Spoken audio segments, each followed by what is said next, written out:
അബ്ദുൽ കലാം സ്റ്റുഡൻസിനോട് സംസാരിച്ചുകൊണ്ടിരിക്കുകയാണ്. ഇപ്പോൾ ഒരു കുട്ടി ചോദിച്ചു, what is the major strength of India? Kalam പറഞ്ഞു, യു ഗൈസ്, നിങ്ങളാണ് major strength. 600 millions of youth is A major strength of India. കഴിഞ്ഞ 36 ദിവസമായിട്ട് ഡൽഹിയിൽ നമ്മുടെ യൂത്ത് സമരത്തിലായിരുന്നു.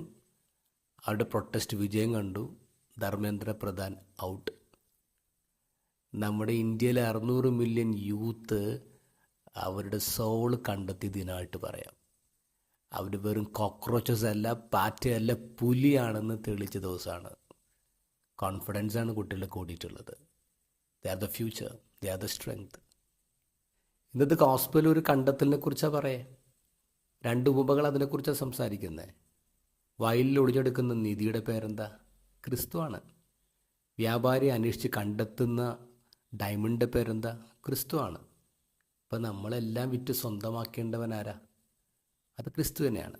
ഇങ്ങനെയാണ് സാധാരണ രീതിയിൽ നമ്മൾ ഈ ഉപമയെ വായിക്കുന്നത്, നമ്മുടെ പേഴ്സ്പെക്റ്റീവിൽ വായിക്കുന്നത്. ഇനി അത് ദൈവത്തിൻ്റെ പേഴ്സ്പെക്റ്റീവിലൊന്ന് വായിച്ച് നോക്കിയേ. വയലിൽ നിധി കണ്ടെത്തുന്നവനാരാണ്? അത് ദൈവമാണ്. ദൈവമാണ് പാടത്ത് പണിയെടുക്കുമ്പോൾ നിധി കണ്ടെത്തുന്നത്. രത്നം അന്വേഷിക്കുന്ന വ്യാപാരി ആരാണ്? അത് ദൈവമാണ്. ആ ദൈവം കണ്ടെത്തുന്ന നിധിയുടെയും ദൈവം കണ്ടെത്തുന്ന രത്നത്തിൻ്റെയും പേര് അത് ഞാനാണ്. എന്നെ ദൈവം കണ്ടെത്തി കഴിയുമ്പോൾ പിന്നെ ദൈവം എന്താ ചെയ്തത്? ദൈവത്തിന് എൻ്റെ വില അറിയാം. അതുകൊണ്ട് ദൈവത്തിനുള്ളതൊക്കെ കൊടുത്തിട്ട് വിറ്റിട്ട് ദൈവം അത് സ്വന്തമാക്കുകയാണ്. തൻ്റെ ഏക മകനെ ദൈവം കൊടുത്ത് നമ്മളെ സ്വന്തമാക്കി. അപ്പോൾ നമ്മുടെ ലൈഫിൻ്റെ വാല്യൂ എന്താണ്? It's priceless. തനിക്ക് ഏറ്റവും ഇഷ്ടപ്പെട്ടത് ദൈവം കൊടുത്തിട്ട് നമ്മൾ സ്വന്തമാക്കുമ്പോൾ നമ്മുടെ വാല്യൂ ഗ്രേറ്റ് അല്ലേ? So we are the major strength of God. We are the treasure. We are the precious diamond.